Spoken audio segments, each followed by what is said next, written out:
ठीक है, चलो तो राउल्ट्स लॉ समझने के लिए एक राउल्ट्स लॉ समझने के लिए एक एग्जांपल मैं लूँगा। फॉर एग्जांपल ये एक बीकर लिया मैंने, ठीक है। इसमें मैंने लिक्विड ए ऐड किया, ठीक है। लिक्विड ए ऐड किया और लिक्विड बी बोलो या फिर लिक्विड A2 बोलो। बुक में लिक्विड A2 है तो मैं लिक्विड A2 बोलूँ, ठीक है। और समझाने का इन शॉर्ट यहाँ पर मीनिंग क्या है, बुक में बताने की क्या एक रीजन क्या है कि दो चीजें हम यहाँ पर मिक्स कर रहे हैं, दो कंपोनेंट हम मिक्स करके सॉल्यूशन बना रहे हैं, बस ये उसका मीनिंग है। तो आप लिक्विड ए बोलो, लिक्विड बी बोलो या फिर लिक्विड A1 बोलो और लिक्विड A2 बोलो, कंसेप्ट सेम। दोनों लिक्विड मैंने मिक्स किया, ठीक है।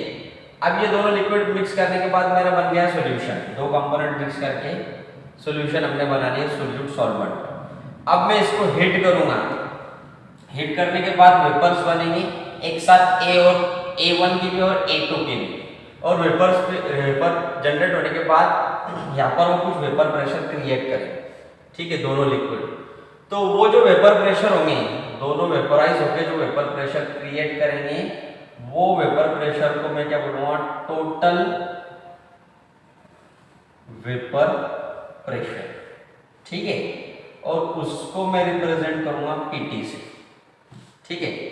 और अब ये सॉल्यूशन में आपको इंडिविजुअली अगर A1 का वेपर प्रेशर कैलकुलेट करना है, क्योंकि मैंने पहले आपको बताया कि total vapour pressure is actually the sum of vapour pressure created by one component and vapour pressure created by another component, ठीक है।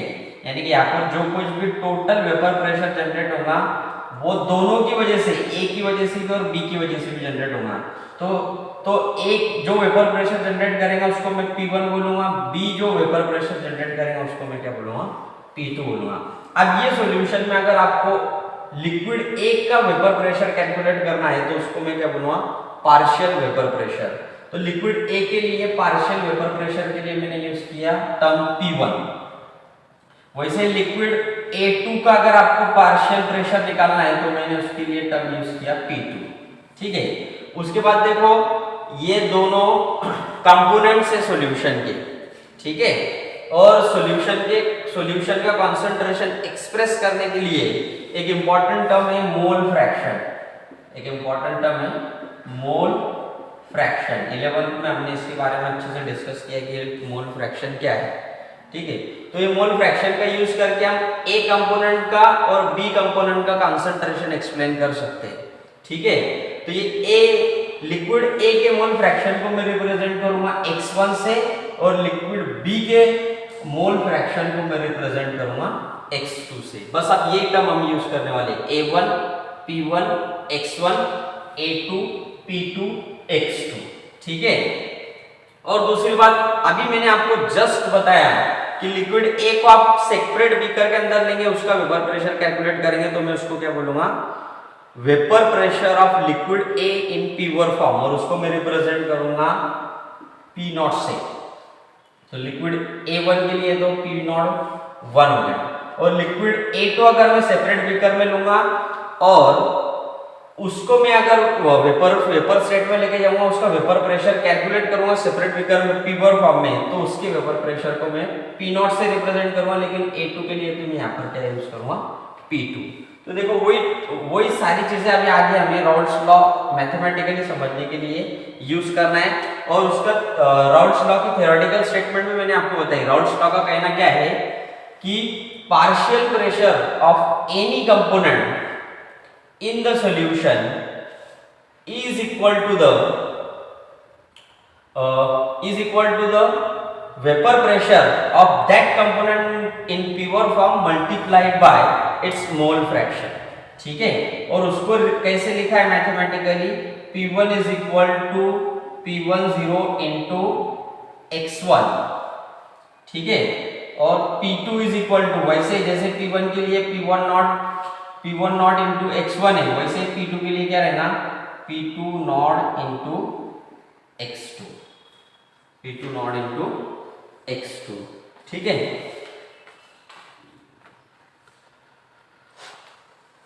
तो रॉल्स लॉ का कहना क्या है कि अगर आपको सॉल्यूशन का वेपर प्रेशर, सॉल्यूशन के अंदर से एक कंपोनेंट का वेपर प्रेशर अगर आपको कैलकुलेट करना है, ठीक है, सॉल्यूशन के अंदर अगर एक कंपोनेंट का, अभी सॉल्यूशन ए और बी ये दो कंपोनेंट से मिलके बना है, इसमें आपको एक कंपोनेंट यानी कि A1 का वेपर प्रेशर कैलकुलेट करना है। तो ये A1 के वेपर प्रेशर को जो कि हम कैलकुलेट करने वाले सॉल्यूशन में से, उसको मैंने क्या बोला, पार्शियल प्रेशर। तो वो एक कंपोनेंट का पार्शियल प्रेशर अगर आपको कैलकुलेट करना है तो मैथमेटिकली कैसे कैलकुलेट करूंगा मैं, वो कंपोनेंट का वेपर प्रेशर P1 फॉर्म में उससे मल्टीप्लाइड करूंगा उसके मोल फ्रैक्शन को, तो जो वैल्यू मुझे मिलेंगे मैं उसको क्या बना, उसका पार्शियल प्रेशर बनूंगा। तो उस हिसाब से A1 लिक्विड का पार्शियल प्रेशर के लिए वैल्यू क्या थी, P1, और P1 और वही A1 लिक्विड के लिए P1 फॉर्म में वेपर प्रेशर की वैल्यू क्या थी, P0। तो P1 is equal to P1 not into x1, क्योंकि x1 ये इसका मोल फ्रैक्शन है A1 लिक्विड का। तो वैसे ही P2 लिक्विड A2 के लिए पार्शियल प्रेशर क्या आएगा, P2, और ये P2 नॉट क्या आएगा आपका, vapour pressure in P1 form A2 liquid के लिए, और ये x2 क्या आएगा आपका, मोल फ्रैक्शन। टर्म्स भी मैं आपको यहाँ पर लिख देता ताकि कंफ्यूजन ना हो। तो P टोटल क्या है आपका, टोटल प्रेशर, ठीक है, तो total vapour pressure, total vapour pressure, ठीक है। और PT इज इक्वल टू अपन ने क्या लिखे, P1 प्लस P2 लिखे ना, P1 प्लस P2 लिखे ना, तो ये P1 क्या है, P1 क्या है, पार्शियल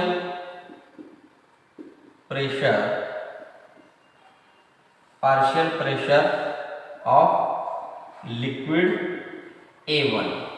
लिक्विड A1 के लिए हमने टर्म कौन सी यूज किया, P1, ठीक है।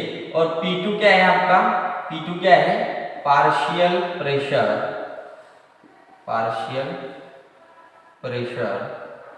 ऑफ लिक्विड A2, ठीक है।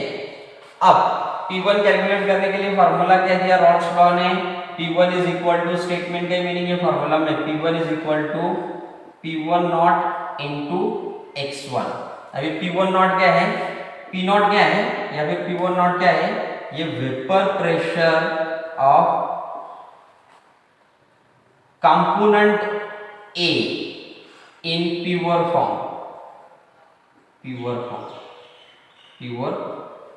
जब A लिक्विड को हम प्योर फॉर्म में हीट करेंगे तो जो उसका वेपर प्रेशर आएगा मैं उसको P1 नॉट से रिप्रेजेंट करूंगा। और x1 क्या है आपका, मोल फ्रैक्शन ऑफ लिक्विड A। तो लिक्विड A के लिए जैसा P1 नॉट आ रहा और x1 आ रहा, वैसे लिक्विड B के लिए क्या आएगा, P2 नॉट और x2 आएगा। जैसे लिक्विड A2 के लिए P2 आ रहा, लिक्विड A2 के लिए P2 आ रहा, वैसे ही अब ये लिक्विड A की, ये सारी चीजें किसके लिए हो गई, लिक्विड A के लिए हो गई। वैसे आपको लिक्विड B के लिए बनाना है, तो लिक्विड B के लिए कैसे बनाएंगे, वही लिक्विड A2 लिखा है बुक में, तो उसके लिए मैंने A2 यूज किया।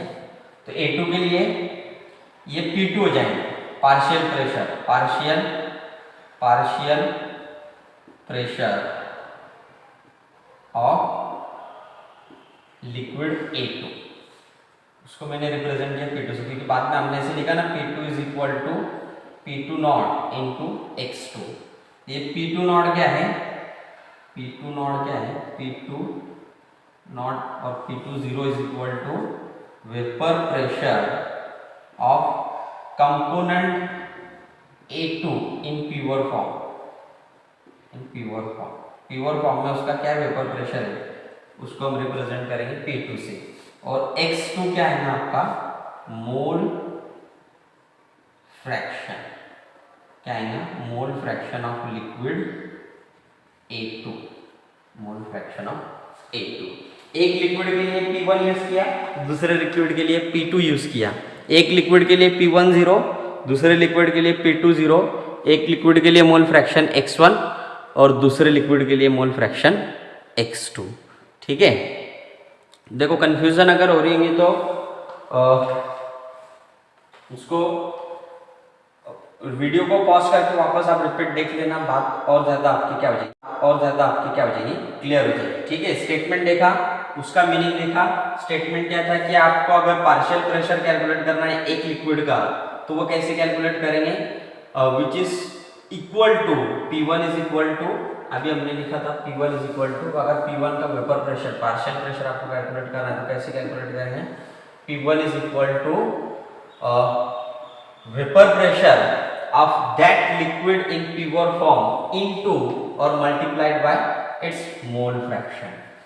अगर पार्शियल प्रेशर आपको लिक्विड एक A1 का निकालना है तो कैसे निकालेंगे, उसका वेपर प्रेशर देखना प्योर फॉर्म में, उसको उसके मोल फ्रैक्शन से मल्टीप्लाई करना, आपको P1 की वैल्यू मिल जाएगी। ठीक है, तो अब देखो मैथमेटिकली आगे एक डेरिवेशन है वो आपको पूछ नहीं जाएगा, लेकिन न्यूमेरिकल के लिए वो यूजफुल है। इसके लिए हम उसका डिटेल में मीनिंग समझेंगे कि कैसे डेरिवेशन आया और उसका ग्राफिकल रिप्रेजेंटेशन भी हम देखेंगे। ठीक है, तो हाँ, सबसे पहले एक चीज तो हमेशा याद रखना, रॉल्स लॉ पढ़ते हो Pt is equal to P1 plus P2, यानी कि जो टोटल वेपर प्रेशर है which is actually the sum of partial pressure of P1 and P2। ठीक है, अब उसके बाद P1 और P2 के लिए वैल्यू क्या है, मैं आपको वापस लिख देता। P1 कैसे कैलकुलेट करेंगे, P10 इंटू x1 करके कैलकुलेट करेंगे, और अगर आपको P2 कैलकुलेट करने के लिए किसने बोला तो मैं कैसे कैलकुलेट करें, P2 is equal to P20 into x2। ठीक है, अब वो P1 और P2 की वैल्यू यहाँ पर ये इक्वेशन में लिख दो, तो अब P1 की वैल्यू क्या है, हाँ थोड़ा इधर का नजर नहीं आ रहा था, Pt is equal to P1 की वैल्यू क्या है, P1 की वैल्यू ये P10 into x1 plus P2 की वैल्यू क्या है, P20 इंटू x2। ठीक है, अब देखो, अब इसके बाद आगे एक कंसेप्ट हमेशा याद रखना कि sum of mole fraction of two component, mole fraction of two component is always equal to 1, यानी कि हमेशा दो कंपोनेंट के मोल फ्रैक्शन को अगर हम ऐड करेंगे तो उसका आंसर आपको क्या मिलेगा, 1 मिलेगा। ठीक है, यानी कि इन शॉर्ट इसका कहने का मतलब क्या है कि आप अगर x1 प्लस x2 करेंगे ना, तो अगर हमने क्या देखा कि x1 plus x2 is equal to 1, यानी कि दो कंपोनेंट के मोल फ्रैक्शन को ऐड करके आंसर क्या मिलना चाहिए, 1। तो उस हिसाब से ये इक्वेशन के हिसाब से अगर आपको x1 की वैल्यू निकालना है तो कैसे निकालेंगे, x1 is equal to 1 minus x2, ऐसे निकालेंगे ना। तो ये x1 की वैल्यू क्या होगी यहाँ पर, 1 माइनस x2, तो वही वैल्यू हम यहाँ पर लिख देंगे x1 की जगह पे, P10 x1 की जगह पे हम ये वैल्यू लिखेंगे क्या है, 1 minus x2 plus P20 into x2। ठीक है, इसके नीचे क्या लिखेंगे आप, अब देखो इसके नीचे के स्टेप में ये P10 से ये टर्म को मल्टीप्लाई कर रहा है तो P10 इंटू 1 क्या आएगा आपका, P10 sign as it is, P10 into x2 क्या आएगा आपका, P10 x2 plus P20 x2। ठीक है, अब इसके बाद क्या है, बुक में इसके आगे की स्टेप क्या है कि P20 minus P10 into x2 plus P10। ठीक है, अब देखो यहाँ पर डेरिवेशन तो कोई पूछने वाला नहीं है, बहुत ज़्यादा डिटेल में जाने की ज़रूरत नहीं, फिर भी अगर आपको ये स्टेप समझनी है तो कुछ इस तरीके से हम समझेंगे। ये इक्वेशन को मैं इधर कुछ इस तरीके से लिख लेता, ऐसे ये इधर बैक साइड से इधर से ऐसे लिख लेता, पहले ऐसे लिखूंगा और ये टर्म से पहले जो साइन रहेंगे वो साइन में इधर लिखूंगा। तो देखो कैसे लिखूंगा मैं, पहले इधर से जाऊंगा तो ये क्या आएगा, पहले P2 0 into x2, P2 0 into x2, ठीक है, प्लस साइन बताने की जरूरत नहीं। फिर उसके बाद P1 0 x2, इसके क्या है माइनस साइन, तो माइनस P1 0 x2, और उसके बाद फाइनली क्या है P1 0, तो उसकी साइन क्या है प्लस, प्लस P1 0, ठीक है। और इसके आगे उन्होंने क्या किया है कि x2 को कॉमन रखा। अब x2 को कॉमन निकाल लेंगे तो क्या बचेगा आपका P2 0 माइनस P1 0 इंटू, तो इक्वेशन क्या है P2 minus P1 0 x2 plus P1 0, ठीक है। वही इक्वेशन मैंने इधर लिखा वो क्या है PT is equal to P2 0 minus P1 0 x2 plus P1 0, ये क्या है फाइनल इक्वेशन है राउल्स लॉ का, ठीक है। अब इसके ऊपर हम ग्राफिकल रिप्रेजेंटेशन देखेंगे। ग्राफिकल रिप्रेजेंटेशन इतना कुछ ज़्यादा डिफिकल्ट पार्ट या फिर एग्जाम में पूछे जाने वाला पार्ट में सिर्फ हम बात को समझना है। तो यहाँ पर ग्राफ निकालते वक्त एक बात को समझेंगे कि ग्राफ हम निकालेंगे total pressure against the mole fraction x2, total pressure जिसको मैंने रिप्रेजेंट किया है PT से, अगेंस्ट क्या निकालेंगे मोल फ्रैक्शन, लेकिन इसमें मोल फ्रैक्शन ऑफ x2, ठीक है। अब ये वाले एक्सिस इधर क्या रहेगा आपका, ये मोल फ्रैक्शन x1 भी रहेगा, इधर x2 भी रहेगा, ठीक है। इधर भी x1 और x2 रहेगा, ठीक है। लेकिन अगर देखो यहाँ पर x1 को अगर मैंने 1 कंसीडर किया तो x2 क्या रहेगा ऑटोमेटिकली 0। यहाँ पर भी अगर मैंने x2 को 1 कंसीडर किया तो x1 ऑटोमेटिकली क्या हो जाएगा 0, क्योंकि मैंने ऑलरेडी आपको बताया कि x1 प्लस x2 का कैलकुलेशन करने के बाद टोटल एडिशन करने के बाद आंसर क्या होना चाहिए 1। तो इसमें से एक ही 1 होगा तो दूसरा ऑटोमेटिकली क्या हो जाएगा 0 हो जाएगा, ठीक है। तो इस हिसाब से, और दूसरी बात यहाँ पर ये इक्वेशन के अंदर जो फाइनल इक्वेशन हमने डेराइव किया ना PT is equal to P2 0 minus P1 0 into x2 plus P1 0, ये इक्वेशन में ना P1 0 और P2 0 ये कांस्टेंट है, ये क्या है कांस्टेंट, ठीक है। और हम ग्राफ निकाल ले PT अगेंस्ट x2, तो इसकी वजह से ऐसे ग्राफ बनेगा, आपको कुछ इस तरीके का ग्राफ बनेगा, ये P1 लेना है यहाँ पर और ये वाला पॉइंट है आपका ये P2, ठीक है। तो इसके ऊपर से आप P1 x2 भी निकाल सकते हैं। P1 x2, ये P1 है और ये x2 है, क्योंकि x2 की वैल्यू यहाँ पर 1 है, इधर x1 की वैल्यू 1 है, तो कुछ इस तरीके का डॉटेड स्ट्रक्चर बनेगा, ऐसे भी ग्राफ बनेगा। और P2 इंटू x1 निकालेंगे तो कुछ इस तरीके का, ठीक है। ये सिंपल ग्राफिकल रिप्रेजेंटेशन है, बहुत कुछ ज़्यादा उसमें जैसे सीखने वाली चीज़ नहीं है, कुछ ज़्यादा डिटेल में एक्सप्लेन करने वाली चीज़ नहीं है, छोटी छोटी चीज़ें, और डिटेल में देखना है तो फिर क्या है कि अगर ये इक्वेशन हम कंसिडर करेंगे तो कभी भी हम ग्राफ बनाते हैं तो हमारे सामने कौन सा इक्वेशन सामने रखते हैं, y is equal to mx plus c. तो यहाँ पर ये क्या है आपका y, ये क्या है आपका x, ठीक है। और ये c और ये m, ठीक है, ये c और ये क्या है m, बस वही y के ऊपर PT है, और x एक्सिस पे क्या है आपका x2, mole fraction of x2। और ग्राफिकल रिप्रेजेंटेशन भी हमने इसका देख लिया। अब नेक्स्ट लेक्चर में उसका आगे आने वाला पार्ट देखेंगे, ठीक है।